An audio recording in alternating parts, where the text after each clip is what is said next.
Oke, kami dari kelompok 7 akan mempresentasikan review dari chapter 7 yang berjudul From Serindia to Japan, A Sketch of the Buddhist Library of Ximing Monastery in the 8th Century Chang'an by Xiang Wang. Anggota kelompok 7 yaitu ada saya sendiri, Putri Kalinuraida, dan juga Hilda Ferira. Di sini kami akan membahas introduction, the Putian Library in the 8th Century, dan juga Zen Yuan Catalog and Japanese Shola Monks, dan kesimpulan. Oke, di awal ini ada introduction, di mana selama milenium pertama, sejumlah besar kitab suci Buddhis India dijalin dengan mulus ke dalam kultus buku Cina, yang dimana karya sastra ini diterjemahkan ke dalam bahasa Cina, dan juga hal ini beredar begitu luas, dan dianggap sebagai pengganti atau otoritatif untuk naskah asli dari Sanskerta, yang menunjukkan sejauh mana sutra-sutra Buddhis diintegrasikan ke dalam konteks sastra Cina. Nah, di dalam sini bangunan kokoh Tang Cina berdiri di atas Asia Timur, ibu kota kekaisaran yang secara historis dikenal sebagai Sutang Chang'an, dan juga muncul sebagai kota terbesar di dunia dari abad ke-7 hingga ke-10. Terletak seperti di abad pertengahan Chang'an, di mana titik keberangkatan jalur sutra, Monster Shiming, atau Shimingshi, yang terkemuka muncul sebagai pusat utama agama Buddha dan juga titik poros dari pertukaran budaya internasional benua Asia, benua Asia, dan juga biara juga muncul di dalam sejarah sebagai situs yang jelas dan juga kaya akan budaya. Nah, buku yang kaya ini pada waktu dan tempatnya. Banyak sumber memberitahu kita bahwa suatu fitur yang menonjol dari biara Shiming adalah perpustakaan dan bibliografi Buddhisnya, yang dimana hal ini sangat terkenal juga. Di bagaikan magnet, koleksi luas di biara ini juga dapat diakses oleh katalog kitab suci yang otoritatif, dan juga hal ini dapat menarik para sarjana Buddhis serta masyarakat umum dari Jepang hingga India. Oke, selanjutnya akan dijelaskan oleh Hilda. Oke, terima kasih Kali atas waktunya. Ini yang kedua ada materi tentang The Putian Library in the 8th Century. Ini berawal mulainya ketika katalog Neidian membuka tirai di perpustakaan Siming pada abad ke-7. Hal ini merupakan biara Putian yang dianggap asli biblioteka dari biara Siming ke abad ke-8 dalam banyak sumber. Utama bagian dari Simingsi ini, seperti kita ketahui, telah dibangunnya di lokasi kediaman kerajaan yang ditinggalkan dinasti Tang. Seperti banyak kuil kekaisaran lainnya di Chang'an, begitulah melestarikan fitur arsitektur perumahan di Cina dan membangun di sekitar biara tradisionalnya. Horika atau Simpo merupakan seorang sarjana yang berspesialisasi dalam sejarah Buddhis Nara, bahkan berpendapat bahwa Tripitaka itu sebenarnya sebuah nasional di mana Daosuan dilaporkan terpelihara dengan baik di sumber Buddhis. Hal ini dikaitkan dengan institut terjemahan yang diawasi oleh Pangeran Biksu India Ugakara Simha yang tiba di Chang'an sebagai misionaris Buddha. Ini merupakan kejadian di abad 716 dan mereka dipandang sebagai salah satu dari 3 master India pada periode Kayuan yang mentranslasikan teks antara Mani Mahayanika di Jepang kepada perikul Buddhisme Estories di Cina. Tak lama setelah guru tantra tiba di Vihara Siming, ia mendirikan lembaga di biara Putih Yuan, sehingga karakter Cina Yuan itu mengartikan dalam hal ini pelataran tertutup di halaman candinya, sehingga terdapat terdiri dari utama aula Buddha dan banyak kamar bawahannya.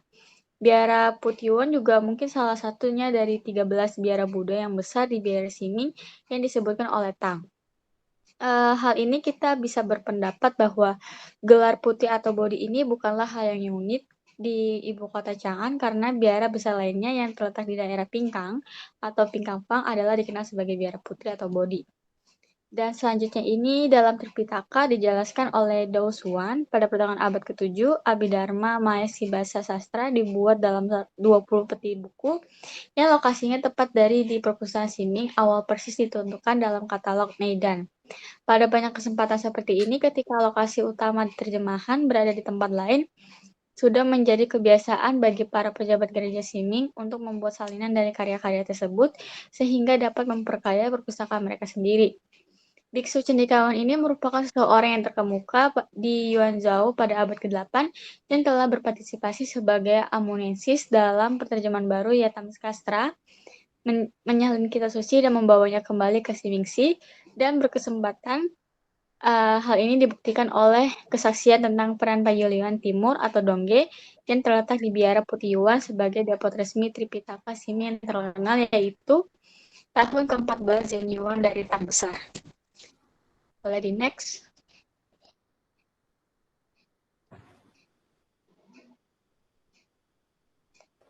Nah, ini adalah salah satu Abhidharma Mahawisa Sastra yang di tengah dinasti Tang itu memiliki koleksi Buddhis di Biara Simi mengambil yang lebih penting, menarik penerjemah dan kompiler yang paling berbakat dari negara kecil di Jalur Sutra untuk mengelola manuskrip yang berlipat ganda.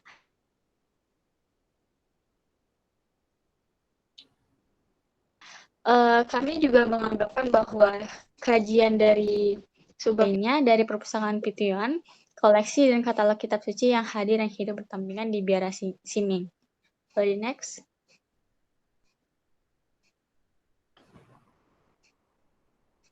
Oke. Selanjutnya ada katalog Zhenjuan dan cendekiawan biksu Jepang.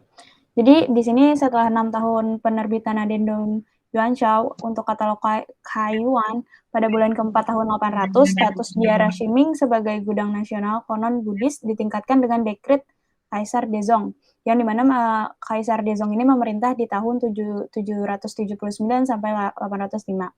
Di mana Kaisar ini memerintahkan Yuan Zhaotao menghasilkan Shenzhuan Xinding Xichao Mulu, di mana hal ini yaitu katalog ajaran Buddha, yang dimana mereka baru disusun di era Zhenchuan sebagai contoh untuk replikasi dari sastra di seluruh timur wilayah Asia. Di dalam katalog Zhenchuan Xinding Xichao ini sendiri, isinya itu ada bagian utama, yang dimana bagian utamanya itu dari katalog Zhenchuan yang berjudul Chonglu. Lalu hal ini juga ditambahkan isinya, yaitu ada bagian khusus yang dimana hal ini sudah di proyek yang sudah disetujui dari negara. Lalu di bagian kedua ada berjudul Pailu, di mana di sini penjelasan tentang bibliografi yang berisi daftar bibliografi dari 269 kitab suci yang diterjemahkan oleh 11 sarjana selama 71 tahun sebelumnya.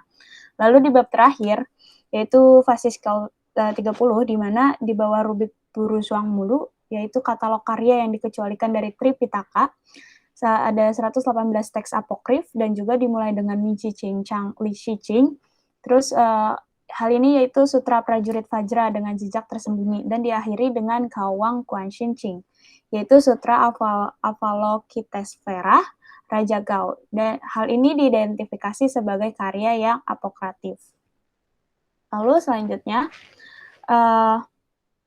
berbeda dengan Daongshan, Yuanshao ini lebih fleksibel dalam memilih karya klasik yang telah disetujui, sehingga katalognya itu memasukkan berbagai macam karya asli oleh para biksu Cina. Di katalog Yuanshao ini, berdasarkan perpustakaan Putih Yuan yang komprehensif di Shimingsi pada akhir abad ke-8, secara signifikan bisa memperbesar cakupan. Dapat memperbesar cakupan, isi atau gambaran tentang Tripitaka Shiming sekitar waktu kompilasi katalog Zhenchuan. Nah, meskipun cendekiawan Cina Fang Guangchang berpendapat bahwa Hulin alih-alih menjadi pralatu Shimingsi, di mana Shimingsi ini adalah seorang biarawan terdaftar di biara Xingshan. Nah, Master Besar Jepang Sukai yang berlayar ke Tiongkok pada bulan ke-6 tahun 804 dan tiba di Chang'an pada akhir tahun, dia bersumpah untuk pergi ke Cina untuk mempelajari tentang Tantra Buddhis yang dimana di saat di Jepang dia kebingungan tentang hal itu. Nah, setelah itu Sukai telah mempelajari dan akhirnya menggunakan Tripitaka Shiming dari Putih Yuan, di mana ia dapat bertukar pikiran dengan Yuanshao akhirnya. Sukai juga adalah seorang peziarah Jepang pertama yang membawa katalog Shenwan Yuanshao ke Jepang. Nah, akses Kukai dari ke katalog Shenwan ini memungkinkan dia bisa untuk mengidentifikasi dan juga mengimpor teks-teks yang tidak ada di Jepang. Nah, setelah Kukai ini bertemu dengan Yuanshao, Kukai menjadi sadar akan pakar bahasa Sanskerta Prajna yang dimana dia dengan Yuanshao melakukan banyak proyek penerjemahan. Kukai juga akhirnya memutuskan untuk bertemu dengan gurunya yang terkenal di Huaikao di biara Qinglong. Ia menerima 3 manuskrip Sanskerta dari Fatamaskastra yang baru diterjemahkan dan kitab suci 6 Paramita Panghayana yang juga diturunkan dari guru Sanskertanya di Prajna. Setelah kembali ke Jepang, Kukai akhirnya menyerahkan manuskrip yang tadi yang dia kumpulkan di Biara Shiming termasuk komposisi oleh Yuan Shao kepada Kaisar Saga. Selain terjemahan baru dari Buddhisme Stories dan beberapa risalah doktrinal tradisional, teks-teks yang ia impor ke Jepang juga berisi kitab suci dari 2 mandala, teks sidam, dan presentasi bergambar pertemuan suci para dewa tantra. Nah, di antara 216 kitab suci, 2 diantaranya itu berkaitan dengan karya bibliografi Yuan Shao yang dia pelajari selama di Cina, yaitu katalog Zhenzuan dan Zhenzuan Xinfang Yijing Tushi, di mana hal ini catatan ini bergambar tentang kitab suci yang baru diterjemahkannya di selama era Zhenzuan. Nah, ada peneliti dari luar, Richard Bowring, juga mengklaim bahwa meskipun Kukai bukan penemukannya Jepang, tapi nggak ada keraguan bahwa pengetahuan tentang suku kata Sanskerta yang ia pelajari bersama dengan Yuan Shao itu juga diperoleh di Cina, juga memainkan peran utama dalam pengembangan aksara kana Jepang selama abad ke-9. Oke, selanjutnya akan dijelaskan oleh... Oke, terima kasih kali. Ini udah di bagian akhir dari presentasi kami, yaitu ada conclusion dari segala materinya. Jadi konklusi yang kita tangkap bahwa teks Buddhis asli dalam bahasa Hindun ini merupakan bahasa Asia Tengah lainnya yang diterjemahkan ke dalam bahasa Cina oleh banyak pelancong Buddhis pada Jala Sutra dan pada akhirnya mengalir ke Jepang. Berdasarkan koleksi ini, kami juga menganalisa bahwa ini dapat menghasilkan katalog sastra standar baru dari periode Zhen Yuan yang digunakan di tahun-tahun berikutnya sebagai kriteria untuk koleksi monastik di seluruh ujung timur jalur sutra maritim. Sebelum penindasan agama Buddha dimulai oleh Huichang, katalog yang mampu memberikan komentar ini tidak hanya mewakili pencapaian tertinggi dalam bibliografi Buddhis, tapi juga sebuah assessment terhadap perkembangan koleksi monastik di Tiongkok antara abad 700 dan 800.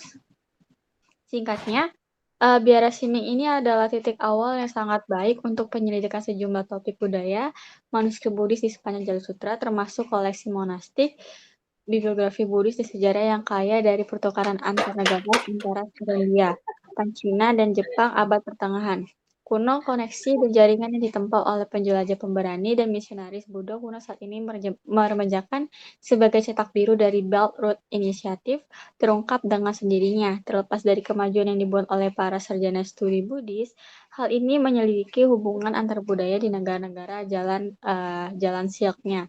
Namun di bidang perpustakaan Buddhis merupakan sebagai penghubung budaya di seluruh Asia yang masih bisa dikatakan masih dalam masa pertumbuhan dengan semua pertanyaan yang diajukan oleh beberapa perspektif budaya material, pertukaran pengetahuan, dan kodologi belum dieksplorasi dengan benar. Sekian dari presentasi kami, semoga materinya dapat bermanfaat bagi kita semua. Atas kesalahan kami mohon maaf. Sekian dari kami ucapkan terima kasih. Assalamualaikum warahmatullahi wabarakatuh. Waalaikumsalam warahmatullahi wabarakatuh.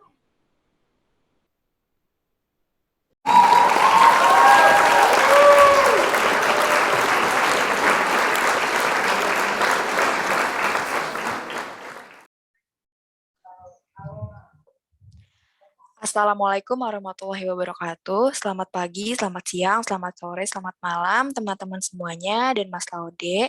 Jadi kami kelompok 8 yang beranggotakan saya, Cantika Ivana Putri dan Delvira Indahsari.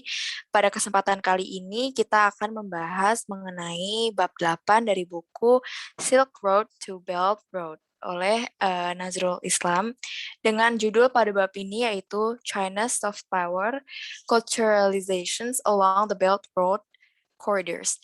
Boleh di next slide.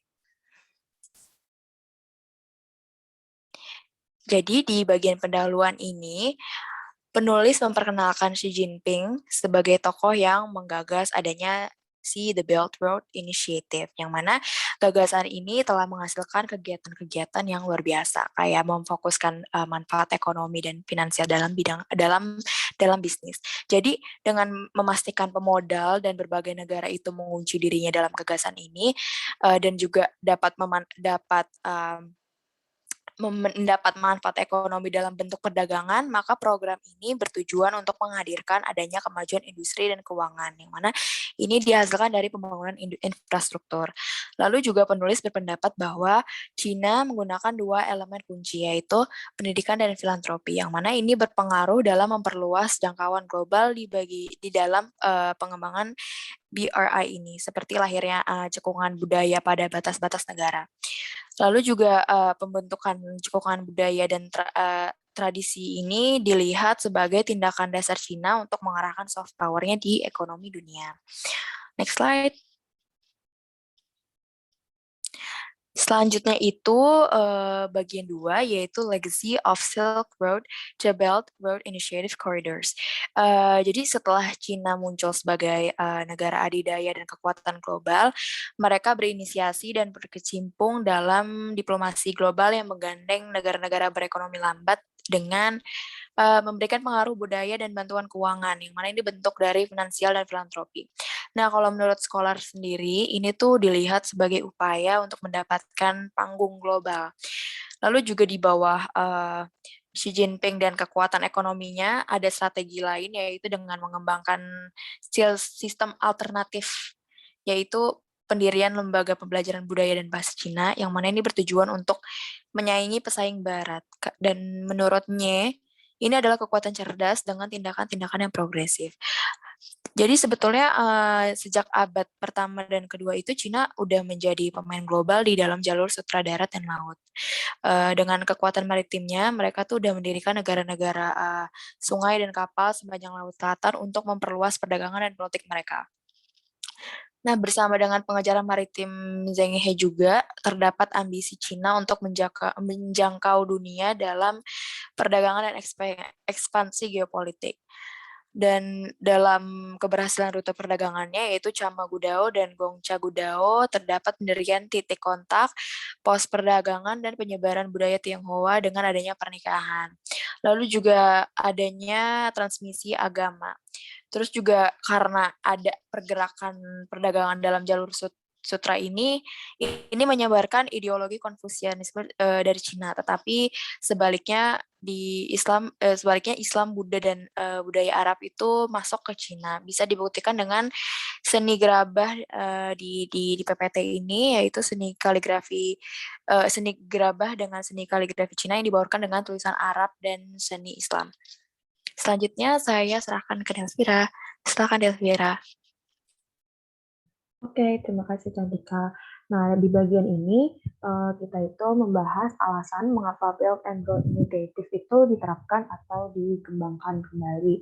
Nah, BRI ini merupakan ide dari Xi Jinping yang dapat dilihat sebagai penerus tren sejarah untuk memperluas peran dan jangkauan Cina dalam membentuk Global East di abad ke-21. Fokus utamanya adalah ekspansi perdagangan, politik, dan budaya.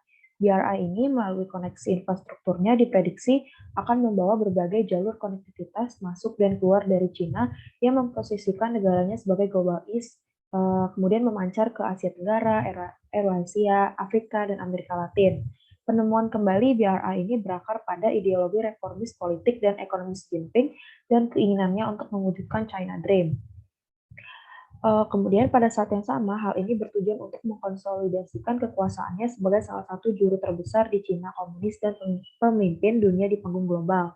Melalui kebijakan dan perubahan struktural, China Dream bertujuan untuk menciptakan integrasi nasional dengan aspirasi individu yang berfokus pada pencapaian nasional, yaitu modernisasi, urbanisasi, dan pertumbuhan kekayaan nasional yang diimbangi dengan kemampuan individu untuk mencapai tujuan pribadi mereka, yaitu kekayaan dan kesejahteraan.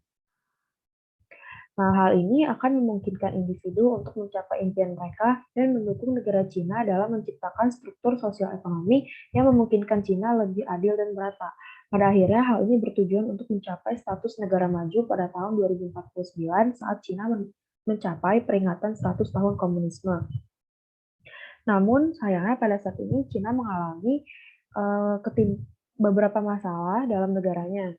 Yang pertama itu, pertumbuhan di Cina saat ini tidak merata dan ketimpangan semakin melebar. Kemudian mengenai demografi Cina yang mana jumlah penduduk Cina itu sangat besar, sehingga mengakibatkan peluang ekonomi yang sangat sedikit dan menciptakan tekanan bagi penduduk desa. Oleh karena itu, Cina berupaya memberantas kemiskinan melalui restrukturisasi ekonomi dan urbanisasi. Nah, berbagai kebijakan yang mencakup restrukturisasi ekonomi, industrialisasi, modernisasi teknologi tinggi, dan investasi asing adalah beberapa strategi yang diadopsi untuk menjamin pembangunan ekonominya. Salah satunya itu melalui strategi Belt and Road ini dibangun untuk menciptakan ruang-ruang sosial ekonomi dan budaya yang melintasi batas geopolitik di mana penduduknya dapat secara sah memanfaatkan ruang-ruang tersebut untuk berkolaborasi dan terlibat dalam kegiatan sosial ekonomi budaya. Jalur sutra ini juga perlu diketahui bahwa jalur sutra ini berbeda dengan yang sebelumnya karena jalur sutra yang baru ini diprakarsai oleh negara dan pemerintah pusat Cina yang jangkauannya lebih luas, terstruktur, dan tentunya dikelola. Selanjutnya itu ada Oke, terima kasih Delvira. Jadi selanjutnya itu ada creating collaborative territorial space through infrastructure development. Jadi di sini hadirnya BRI ini dilihat penulis sebagai tahap kedua untuk lebih terlibat secara global dengan memanfaatkan dan memperluas jalur sutra lama secara kontemporer. Jadi tahap satunya itu adalah open door policy pada tahun 1978 yang membuat Cina berhasil menjadi negara adidaya dan mendapat panggung ekonomi global. Nah, Cina itu berambisi untuk bergerak dan memimpin dengan caranya sendiri dan gak mau lagi menjadi yang kedua setelah pesaing barat. Lalu bersama ini berdirinya BRI merupakan strategi yang kuat dan modal sosial budaya yang penting untuk membuat kepemimpinan dan infrastruktur. Maka dengan kata lain mereka itu bersaing di semua aspek. Nah, strateginya itu adalah membangun koridor ekonomi dari Cina keluar melalui jalur darat Eurasia dan koridor maritim. Nah, penulis juga melihat bahwa BRI ini merupakan kerangka kerja yang bisa melampaui ekonomi, yang mana ini melibatkan 65 negara. Dan ini dengan kata lain berlipat-lipat jauh lebih banyak daripada jalur sutra yang lama. Nah, jenis infrastruktur yang dikembangkan itu apa aja sih? Ada keuangan, energi, transportasi, industri berat, perumahan dan konstruksi, dan komunikasi. Dan adanya pembangunan ini akan menciptakan lapangan pekerjaan yang luas, terus migrasi rakyat Cina ke luar negeri, terus juga adanya arus manusia dan budaya. Selanjutnya saya serahkan ke Delvira. Terima kasih. Oke, jadi bagian selanjutnya ini ada collaborative cultural and network connectivity, dibagi ke 3 bagian. Yang pertama itu ada use of philanthropy, education, dan the impact of soft power within the BR collaborative cultural presence and networks.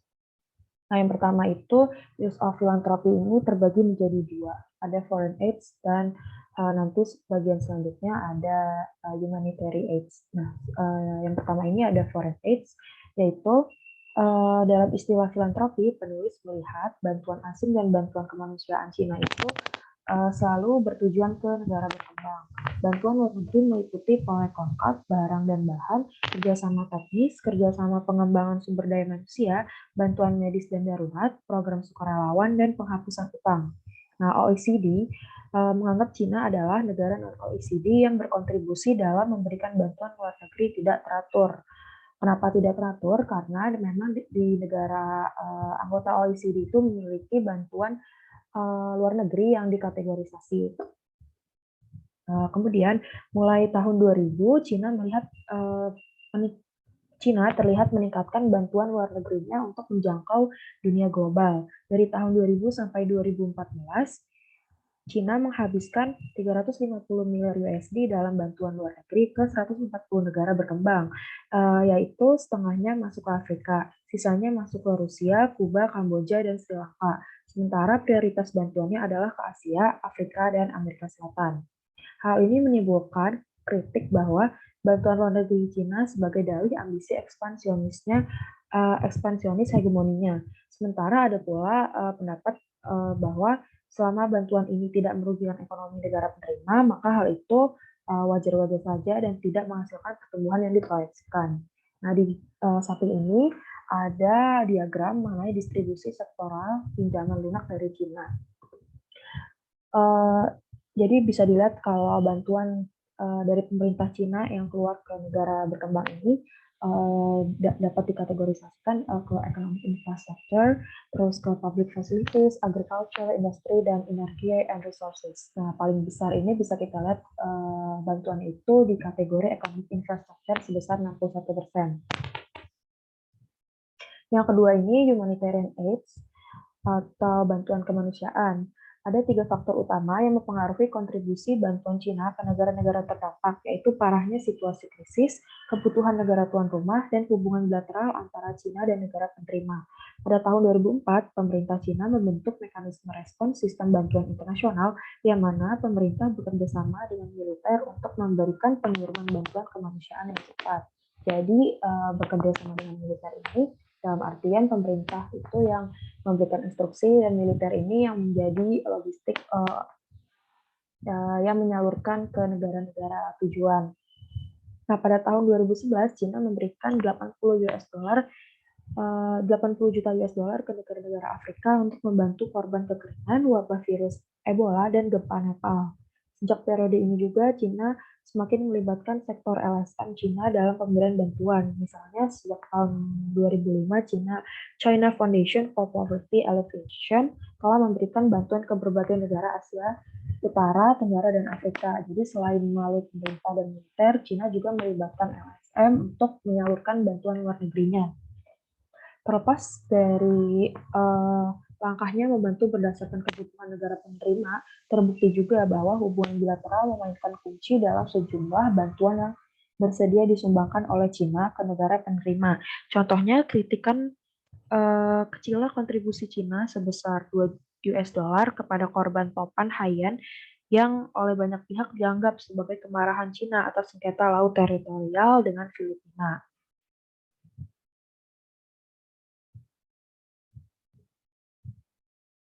Kemudian yang kedua ini ada education, akan dijelaskan oleh Cantika. Terima kasih Delvira. Jadi selanjutnya itu adalah education. Jadi seperti yang kita tahu, kalau misalnya salah satu soft power yang menjadi langganan Cina itu adalah pendidikan, yang mana ini udah tersebar di belahan dunia, ke Asia Selatan, Afrika, dan lain-lain. Lalu terdapat 2 strategi yang seperti ada di PPT. Yang pertama itu The Confucius. Pertama itu strateginya itu memperkenalkan budaya Cina ke negara-negara yang mana didirikan dan dihadirkan dua sarana ini. Yang pertama itu ada Confucius Institutes. Jadi ini memiliki visi misi untuk meningkatkan pemahaman bahasa dan budaya Cina kepada para penuntut ilmu dari berbagai negara. Terus juga mereka menekankan pada penguatan pertukaran pendidikan yang mana diiringi oleh pengembangan multikulturalisme untuk membangun dunia yang harmonis. Lalu yang kedua itu ada Chinese Universities Overseas Branch Campuses. Jadi China membangun kampus cabang di berbagai negara yang mana diawali oleh pembukaan pertama di Universitas Xiamen, Malaysia. Lalu disusul pendirian kampus di Laos, Italia, dan di Oxford. Nah, pendirian kampus-kampus ini adalah cara Cina dalam mengikuti jejak Barat yang telah mendirikan banyak kampus di Asia. Dan berdirinya kampus-kampus ini merupakan cabang yang menjadi global untuk meningkatkan status Cina di dalam negaranya atau di luar negaranya. Boleh next slide? Lalu selanjutnya ada the impact of soft power within the VR collaborative cultural basins and networks. Jadi kalau menurutnya budaya, nilai, dan kebijakan itu merupakan aspek yang penting untuk memberikan jangkauan soft power tersebut ke negara lain. Nah, termasuk Cina yang mengarahkan soft power-nya. Dan terdapat dampak yang dapat diprediksi oleh penulis. Yang pertama itu ada development of a hybridized material culture. Jadi pendekatan filantropi itu berdampak pada keuntungan yang dapat diambil dari keuntungan FDI dari negara-negara penerima bantuan. Dengan begitu, perusahaan-perusahaan baik punya negara ataupun swasta dari Cina akan mengglobal. Terus juga berdampak pula pada masyarakat Cina yang bermigrasi dengan mengambil keuntungan dari perdagangan, manufaktur, dan aktivitas ekonomi lainnya. Dan adanya percampuran budaya ini juga menghibridasi makanan, pakaian, budaya populer, dan penggunaan bahasa Cina yang lebih tersebar. Lalu yang lain akan dijelaskan oleh Delvira.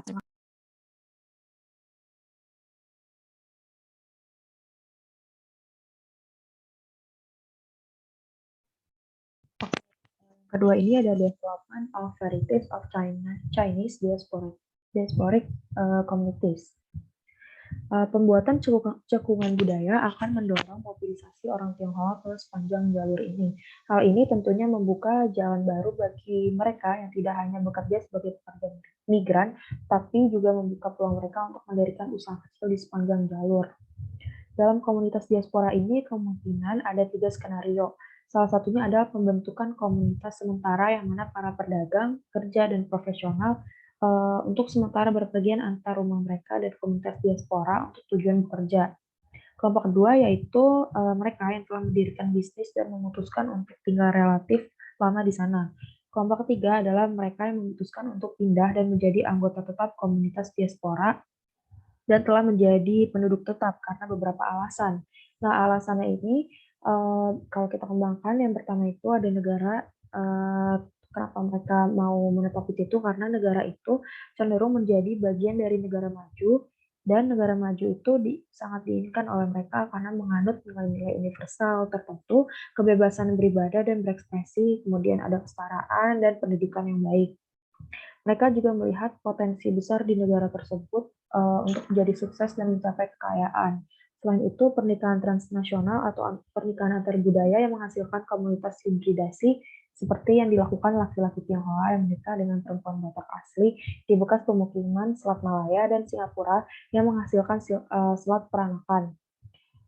Makanya saat ini itu ada Chocolate City di Guangzhou, China adalah kesaksian hibridasi budaya ini.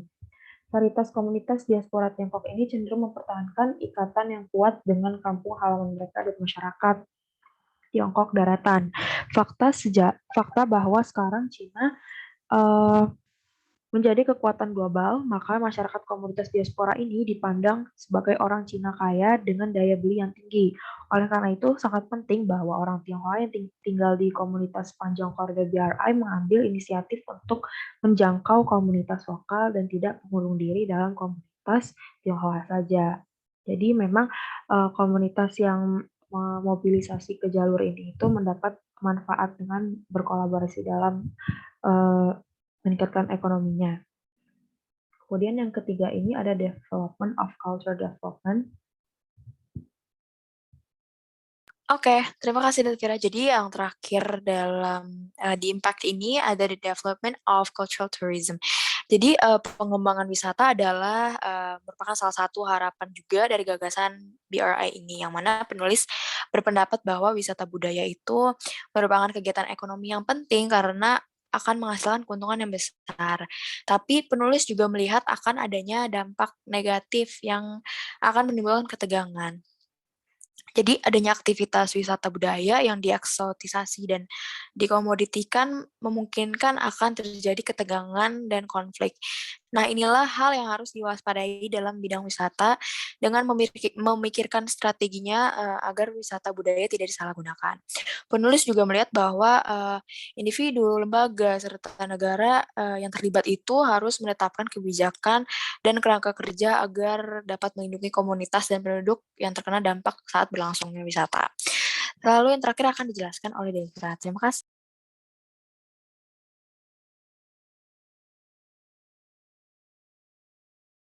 Oke, ini sebagai kesimpulan atau conclusion, dari jalur sutra awal hingga Belt and Road Initiative ini ada pola konsisten dari Cina yang ingin menjangkau dunia terlepas dari formasi ideologis dan politiknya. Hubungannya dengan lebih dari 65 negara dan keterlibatannya di negara bagian, perusahaan, atau individu ke berbagai negara memastikan bahwa Cina hadir di negara-negara ini. Penciptaan ruang teritorial kolaboratif inilah yang memungkinkan terbentuknya cekungan dan jaringan budaya serta mendorong arus dan interaksi masyarakat di sepanjang jalur. Inilah yang akan meneguhkan Cina sebagai negara adidaya global di abad ke-21, juga Xi Jinping yang ingin dikenang sebagai pemimpin terbesar dalam sejarah Tiongkok modern. Jadi tujuannya di sini sangat jelas, yaitu Cina memang ingin mengekspansi kekuasaannya secara global dan karena ini merupakan ide dari Xi Jinping, maka itu Xi Jinping itu sangat ingin dikenang sebagai pemimpin terbesar dalam sejarah Tiongkok modern. Oke, sebagai penutup saya kembalikan ke Cantika. Ya, terima kasih Delvira. Jadi teman-teman, Mas Laude, sekian presentasi dari kami mengenai China's soft power culturalization along the Belt and Road Corridors. Terima kasih.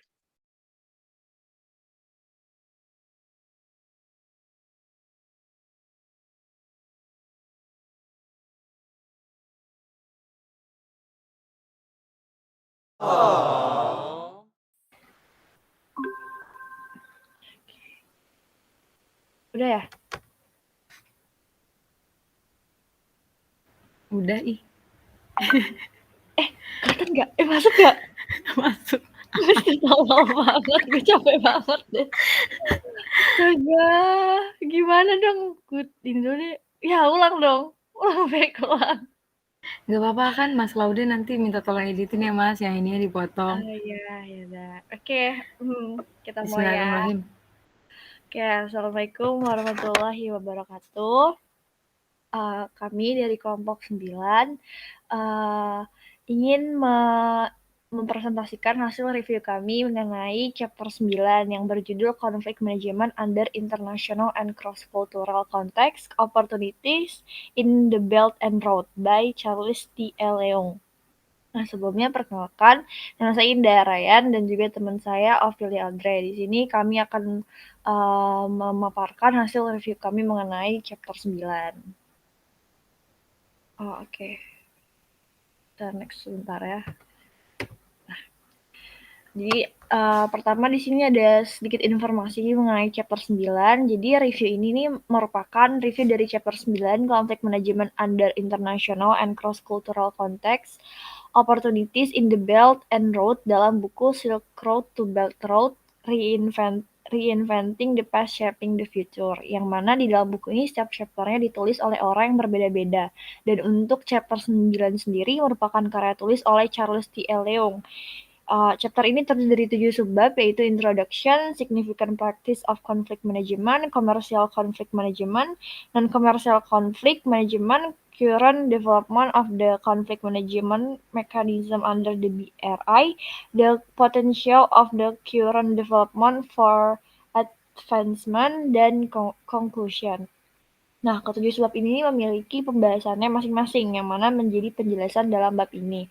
Dan secara garis besar, pada bab ini bertujuan untuk mengeksplorasi bagaimana sistem holistik untuk mengelola konflik di sepanjang BRI dapat dirumuskan. Oke, di sini masuk ke subbab pertama, introduction. Nah, isi subbab ini tuh tidak jauh berbeda dengan penjelasan sebelumnya, yaitu hanya menjelaskan secara garis besar apa yang akan dibahas di subbab selanjutnya dan juga memberikan sedikit intro penjelasan mengenai Belt and Road atau BRI.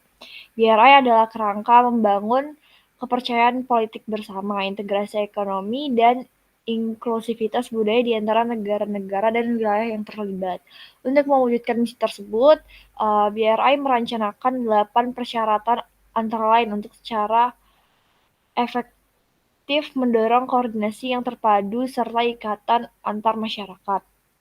Akan tetapi akan perlu tantangan untuk menyelesaikan misi tersebut karena munculnya berbagai konflik. Namun terlepas dari munculnya beragam konflik, tinjauan literatur menunjukkan bahwa beberapa studi telah dilakukan untuk memahami masalah-masalah yang ada. Oleh karena itu, bab ini bertujuan untuk mengeksplorasi bagaimana sistem holistik untuk mengelola konflik di sepanjang BRI dapat dirumuskan. Oke, masuk ke sebab kedua.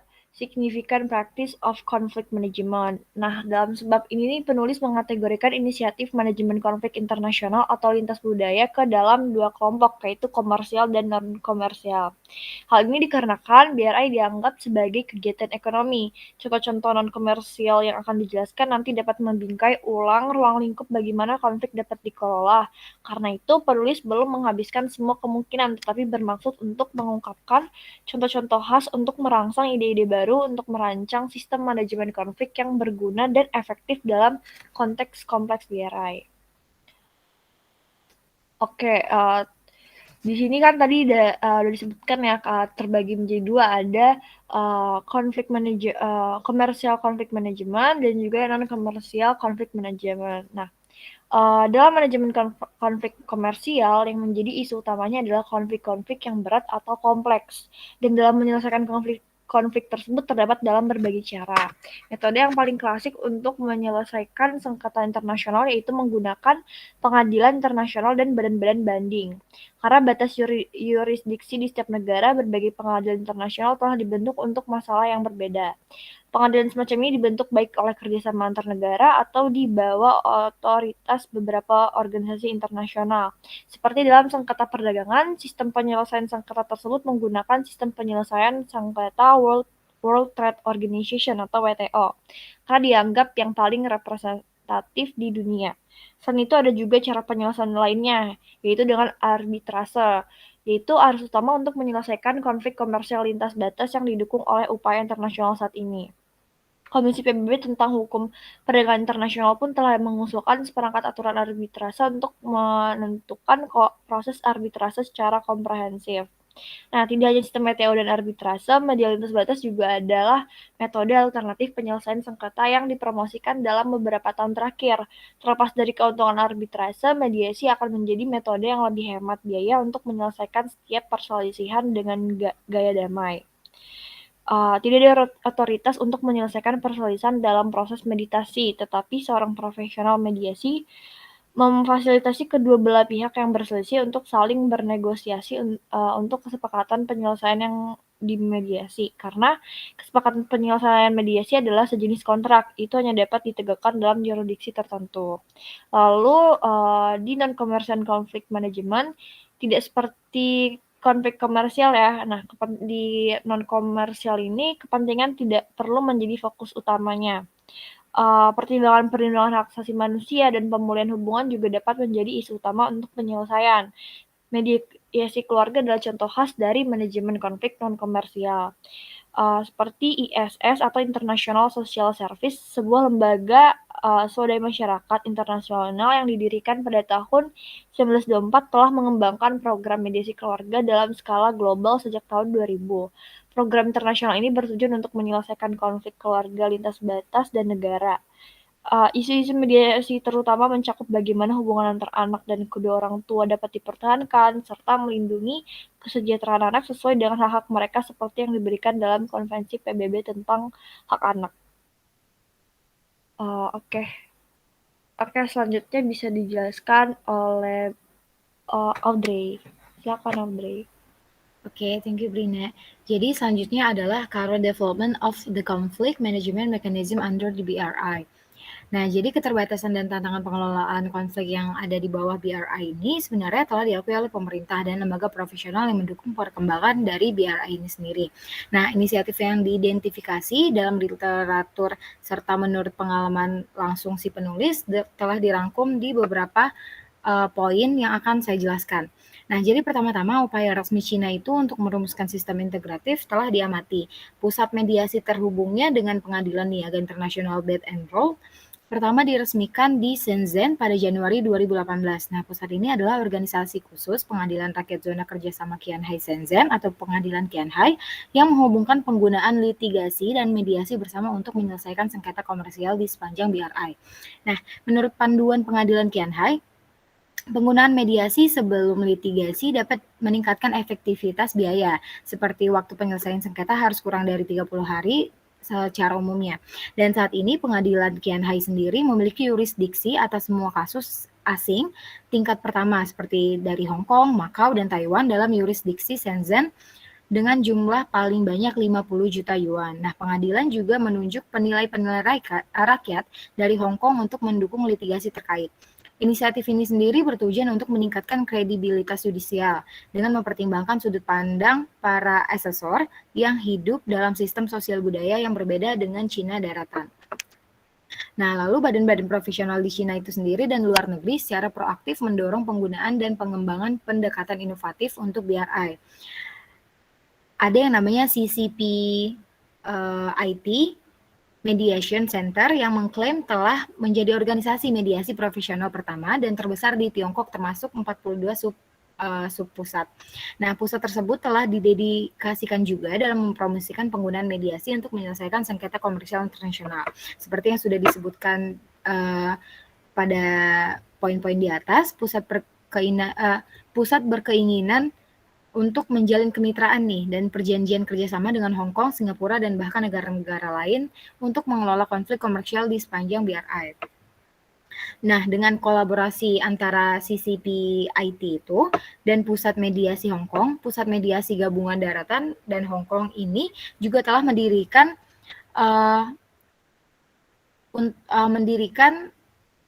instansi untuk mendukung penyelesaian sengketa komersial lintas batas melalui pengembangan cross-border mekanisme penyelesaian sengketa. Nah, di bawah mekanisme ini, penggunaan mediasi campuran dan arbitrase dapat dicapai dengan mengeluarkan putusan arbitrase berdasarkan kesepakatan penyelesaian mediasi yang ditandatangani secara bersama.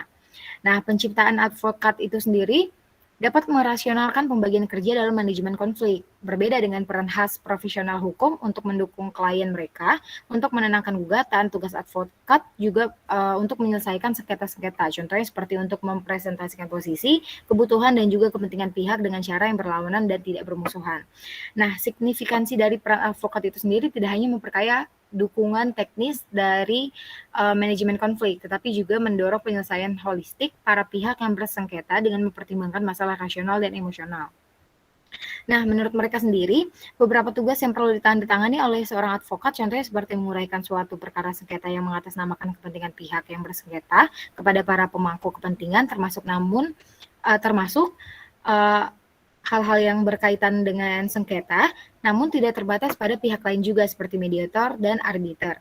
Lalu yang kedua seperti mencari penyelesaian yang dapat disepakati bersama serta memberikan rekomendasi, bantuan, serta dukungan untuk pihak yang situasinya stres dan tidak biasa. Lalu ada juga mendemonstrasikan kompetensi penguasaan detail suatu kasus atau sengketa sehingga dapat memberikan pendapat profesional terhadap situasi yang muncul dengan tepat waktu. Dan yang contoh terakhir yang telah disebutkan oleh penulis, yang keempat itu adalah memastikan penyelesaian sengketa lintas batas dengan keberlakuan dari pihak-pihak yang bersengketa. Bisa di next, Brina? Oke, selanjutnya itu ada the potential of the current development for advancement. Nah, secara teknis, inisiatif yang telah disebutkan tadi itu untuk menyediakan infrastruktur untuk mengembangkan sistem manajemen konflik yang holistik di bawah BRI. Nah, menurut panduan litigasi pengadilan Qianhai, kasus perdata yang terkait dengan luar negeri, Hong Kong, Macau, dan Taiwan juga dapat diajukan ke pengadilan. Jenis kasus perdata yang diterima oleh pengadilan Qianhai itu termasuk sengketa-sengketa yang telah disebutkan oleh Brina tadi, namun tidak terbatas pada perselisihan perkawinan dan kontrak kerja juga. Jadi jika menunjukkan penilaian rakyat lebih lanjut dapat mengikutsertakan juga orang asing yang berasal dari negara-negara di sepanjang BRI itu sendiri. Nah, lebih pentingnya lagi infrastruktur tersebut belum dicontohkan bagaimana mekanisme internasional untuk mengelola konflik non-komersial dapat dikembangkan di sepanjang BRI tersendiri. Dan tinjauan terhadap dokumen resmi itu dan juga dokumen bilateral BRI itu sendiri menegaskan kembali fakta bahwa pembangunan ekonomi adalah perhatian utama dari BRI. Nah, bahkan isu-isu yang mempromosikan pembangunan sosial dan perlindungan lingkungan itu telah disebutkan. Tidak ada saran yang jelas dan eksplisit tentang bagaimana sih potensi konflik di sepanjang BRI dapat dikelola bersama oleh negara-negara yang terlibat. Dan tentu saja inisiatif penyelesaian sengketa komersial di atas juga mengutamakan pengembangan oleh organisasi resmi serta badan-badan profesional dari Cina itu sendiri. Dan tantangan untuk membangun mekanisme konflik non-komersial itu harus juga diatasi dengan beberapa kolaborasi yang terencana di seluruh wilayah yurisdiksi. Contohnya seperti pengalaman positif dan negatif dari Uni Eropa yang mempromosikan penggunaan mediasi serta memastikan hubungan yang baik antara mediasi dan juga proses peradilan di negara-negara anggota mereka. Dan juga tentunya hal itu akan menjadi referensi yang baik untuk kawasan dan negara-negara sepanjang BRI. Bisa di next, Brin? Oke, kita masuk ke conclusion.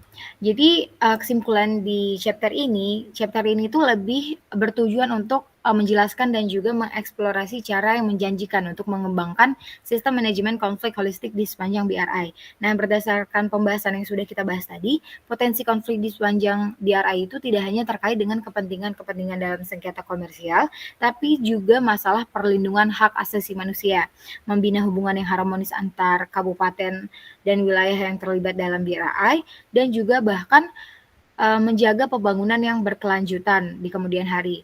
Nah, antara ekonomi dan ekologi juga menjadi poin penting di dalam BRI ini.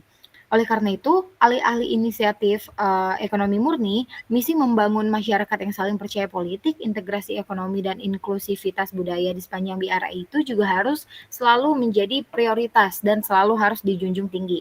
Nah, pengalaman dari Uni Eropa itu sendiri yang telah mempromosikan mediasi sipil dan komersial lintas batas selalu mengingatkan kita kalau misalkan memang nyatanya sangat sulit untuk mengelola konflik internasional.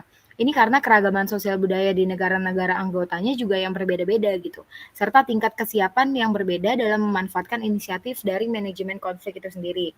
Nah, kasus pemerintah Cina ini yang terungkap dalam chapter yang kami bahas, gimana pun juga telah menggambarkan tekad dari pengembangan berbagai mekanisme manajemen konflik di sepanjang BRI. Nggak cuma itu, banyak juga badan arbitrase dan juga mediasi profesional regional dan internasional yang juga dikelola untuk mendorong penggunaan layanan penyelesaian sengketa lintas batas, yang juga akan menjadi kekuatan yang signifikan nih untuk mendukung kolaborasi akhir mengembangkan kebijakan internasional demi merumuskan sistem holistik manajemen konflik sendiri dari BRI suatu saat nanti di kemudian hari. Diharapkan seperti itu. Sekian dari aku dan Brina. Kurang lebihnya mohon dimaafkan. Assalamualaikum warahmatullahi wabarakatuh.